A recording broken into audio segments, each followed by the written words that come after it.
kerja-kerja kita ke depan harus kerja-kerja yang terencana. Harus ada perencanaan yang benar. Dan perencanaan itu rasional, bisa dicapai. Bukan perencanaan yang berdasarkan daftar keinginan kita. Tidak. Karena itu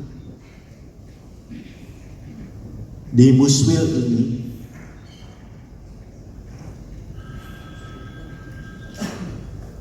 saya berharap kalau nanti terpilih pemimpin, dukunglah dia, bukan digandolin Rojo.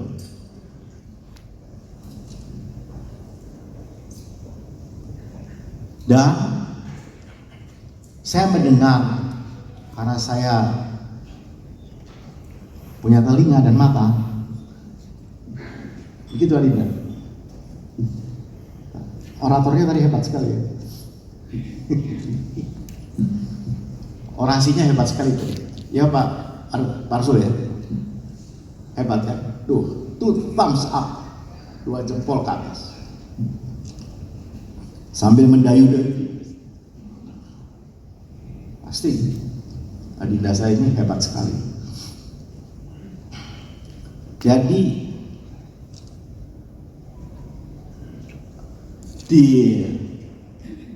didorong, didukung, dibantu, dan kemudian juga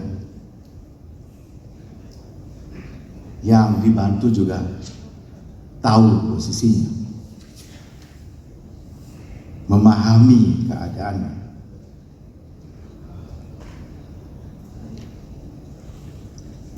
Ketika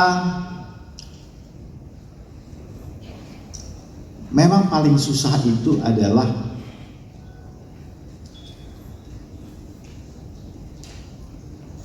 menerima.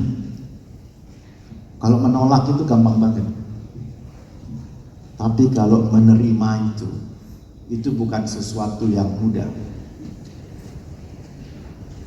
Menolak itu jauh lebih mudah daripada menerima.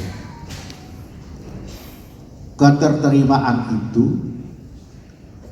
lebih sering didasarkan pada subjektivitas daripada objektivitas. Itu dimanapun. Ya. Tetapi kan kita punya ukuran-ukuran. Ada skala-skalanya. Karena ini organisasi besar, maka siapapun silakan. Selama itu memenuhi syarat. Bagi kita, setiap yang kita sebut kader itu adalah aset. Saya kira saya pernah sampaikan juga. Everyone is an asset. Setiap orang adalah aset. Setiap kader itu adalah aset. Sayang sekali kalau aset-aset kita itu kemudian berbenturan dan kemudian kemana-mana. Sayang sekali kalau aset-aset itu tidak mendapatkan lahan yang tepat, tidak didorong, dan tidak bisa berproduksi dengan lebih baik. Membentuk aset, mendirikan aset, bisa memperoleh sebuah aset, itu nggak gampang. Membentuk aset yang namanya Yulizar Paruhutan ini, it takes time. Berapa tahun di partai Pak? 30 tahun. Aset 30 tahun. Ada yang 25, 15, 10, bahkan mungkin 1 hari. Tetapi sebagai aset itu sesuatu, something, ada nilainya. Jadi harus disayang-sayang. Kita ini judulnya Partai Persatuan Pembangunan, tapi lebih sering tidak bersatunya. Karena itu ketika saya sampaikan merawat persatuan dengan pembangunan, saya sampaikan bahwa sebenarnya kita lebih menohok dulu ke dalam merawat persatuan kita dengan pembangunan, membangun diri kita semua, mengembangkan kapasitas kita masing-masing.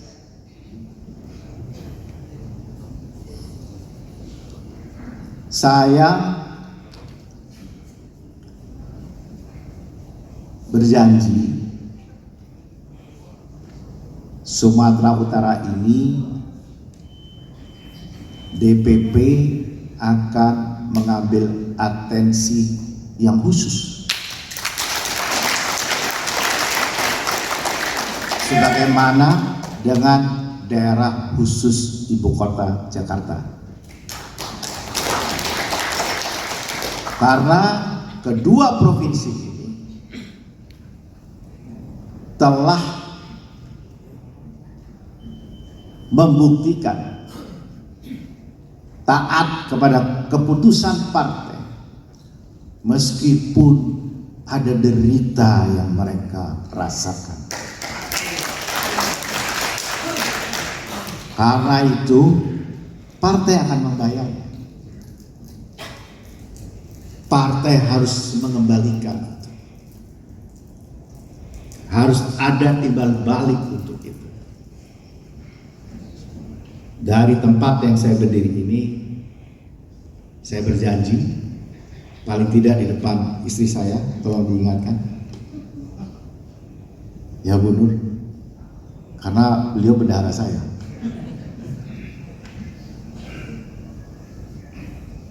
Sumatera Utara harus bangkit kembali. Bagaimana caranya?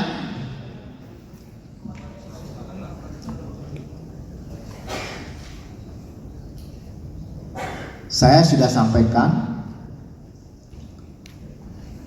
pada, sekali lagi kalau masih ingat apa yang saya sampaikan beberapa waktu yang lalu.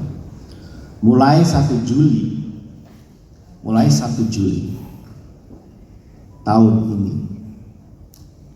partai akan meminta daftar panjang, long list para kader-kader yang diproyeksikan apakah menjadi calon anggota legislatif, apakah menjadi calon eksekutif,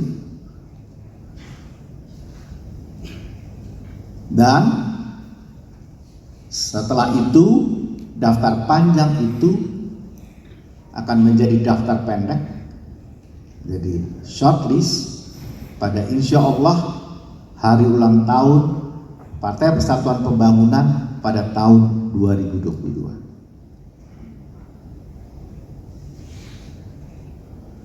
Maka dari long list ke short list itu pasti akan ada friksi, ada gesekan. Kenapa saya nggak masuk? Kenapa ini nggak masuk? Kenapa saya nggak masuk? Kenapa saya nomor 3? Kenapa saya nomor 2? Kenapa nomor 4? Kenapa nomor 1? Itu pasti lagi akan terjadi. Tapi menurut saya sudah bukan pada tempatnya lagi untuk bicara soal nomor. Ya. Saya terpilih juga pada waktu itu, saya nomor 2. Saya terpilih juga pada waktu itu, saya nomor 5. Baik nomor 5 maupun nomor 2, saya terpilih menjadi calon anggota DPR, menjadi anggota DPR. 10 tahun terakhir ini terhadap partai yang kita cintai, Partai Persatuan Pembangunan. Sejak menjelang pemilu 2014 dan kemudian pemilu 2019.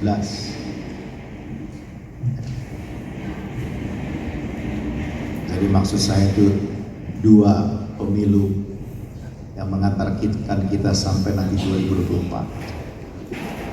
Kita benar-benar dihadapkan dengan situasi yang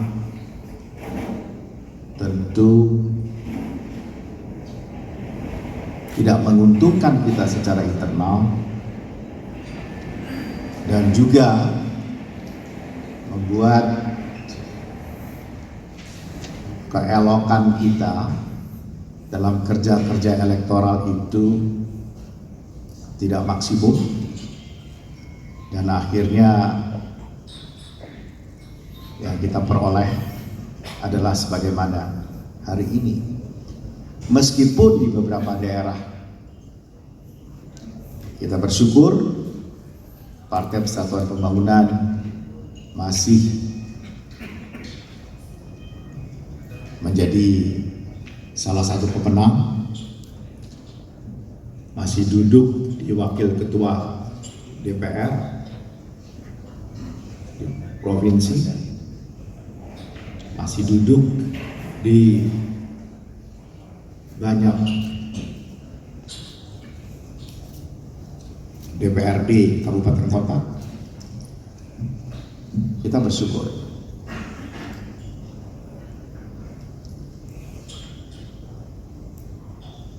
Maka pertanyaan besar yang dihadapkan kepada kita hari ini adalah